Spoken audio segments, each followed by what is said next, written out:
மதுரை மாநகராட்சி பட்ஜெட் கூட்டத்தில் கருப்பு சட்டையுடன் பங்கேற்ற திமுக கவுன்சிலர்களுடன் அதிமுகவினர் மோதலில் ஈடுபட்டதால் கலேபரம் ஏற்பட்டது. மதுரை மாநகராட்சி பட்ஜெட் கூட்டம் செவ்வாயன்று காலை மேயர் ராஜன் செல்லப்பா தலைமையில் துவங்கியது. அப்போது கருப்பு சட்டை அணிந்து வந்த திமுகவினர் மேயர் எச்சரித்த போது அதற்கு எதிர்ப்பு தெரிவித்த திமுகவினர் பட்ஜெட் உரையை கண்டித்து கூச்சலிட்டனர்.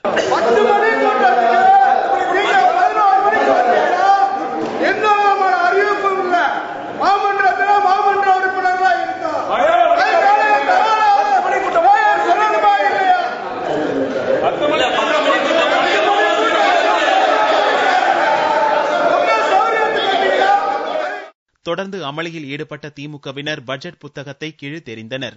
அதிமுக கவுன்சிலர்கள் எதிர்ப்பு தெரிவிக்க இருதரப்பும் குடிநீர் பாட்டில்களால் தாக்கிக் கொண்டனர்.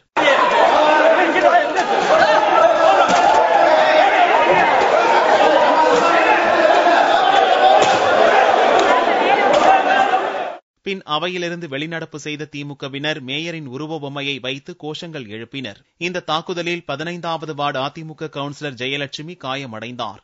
இதனிடையே தாக்குதல் சம்பவத்தில் ஈடுபட்ட திமுக கவுன்சிலர்கள் மீது உரிய நடவடிக்கை எடுக்கப்படும் என்று மேயர் ராஜன் செல்லப்பா தெரிவித்துள்ளார்.